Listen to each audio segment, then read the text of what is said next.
என்ன பண்றீங்க நீங்க?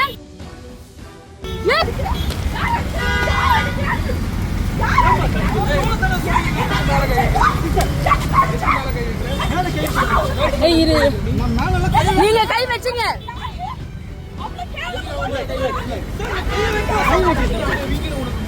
ஸோ காலையில் பார்த்தீங்கன்னா ஒரு ஈவெண்ட் போகிறதுக்காக பிரசிடென்சி காலேஜ்க்கு போகிறதுக்கு டைம் ஆயிடுச்சு. யூஸ்வலாக வந்து காரில் போகிறதுக்கு இன்றைக்கி டிரைவர் வரல.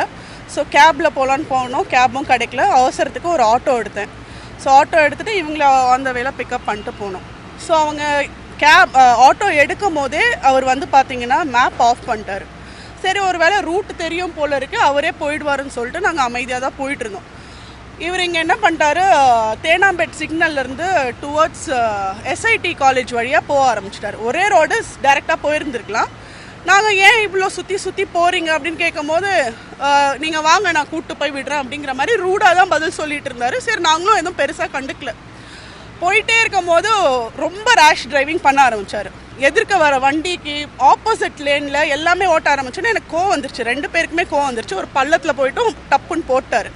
எங்களுக்கு கோவம் வந்துட்டு, எதுக்கு நீங்கள் இவ்வளோ ரேஷ் டிரைவிங் பண்ணுறீங்க அப்படின்னு கேட்கும் போது, நீங்கள் கொடுக்குற 150 ரூபாய்க்கு இவ்வளோ தான் ஓட்ட முடியும் அப்படின்னு ரொம்ப திமிராக பதில் சொன்னார். எங்களுக்கு ரொம்ப கோவம் வந்துருச்சு. என்ன பேச்சு பேசுகிறீங்க, 150 ரூபானா எங்கள் உயிரை பணைய வச்சு என்ன வேணாலும் பண்ணுவீங்களா, இவ்வளோ கேவலமாக பேசுவீங்களான்னு சொல்லும் போது வண்டியை பாதிலேயே நிறுத்திட்டார். நாங்கள் ரீச் பண்ண வேண்டிய டெஸ்டினேஷன் போகாமல் பாதிலேயே வண்டியை நிறுத்திட்டு சாந்தோம் அந்த டாமினிக் ஸ்கூல் பக்கத்துலேயே நிறுத்திட்டு இறங்குங்கடின்னாரு. எங்களுக்கு கோவம் வந்துருச்சு. என்ன வாடி போடின்னு பேசுகிறேன், என்ன தைரியம் இருக்குது அப்படின்னு சொல்லும் போது, இவங்க ஆக்சுவலாக நார்த் இந்தியன்.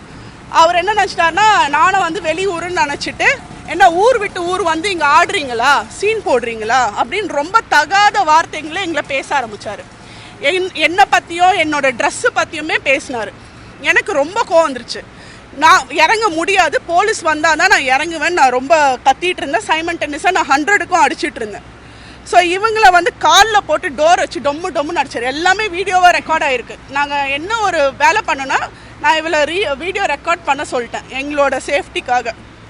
வீடியோ ரெக்கார்ட் பண்ணிகிட்டு இருக்கும் போதே, நான் யார் தெரியுமா, எங்கள் அம்மா வந்து ஸ்டேட் பேங்க்கில் வேலை செய்கிறாங்க, நீ யார்கிட்ட எவன்கிட்ட வேணாலும் நீ போய் கம்ப்ளைண்ட் பண்ணு அப்படின்னு ரொம்ப திமிராக பேச ஆரம்பித்தாங்க. நான் போய் சாவி எடுக்க போனேன். ஆட்டோ சாவியை எடுக்க போகும்போது என்னை பலார்னு ஒன்று இங்கே வச்சார் கழுத்துலேயே. எனக்கு செம கோவம் வந்துருச்சு. அடித்த உடனே நானும் இழுத்து போட்டு அடிச்சிட்டேன். சூப்பராகவே அடித்தேன், நல்லாவே அடித்தேன். அதுக்குள்ளே எல்லாருமே வந்துட்டாங்க. பேசிகிட்டு இருக்கும் போது திருப்பி என்னை அடிக்க ஆரம்பித்தார். பப்ளிக்கும் கூட சேர்ந்து அவர் அடித்தாங்க.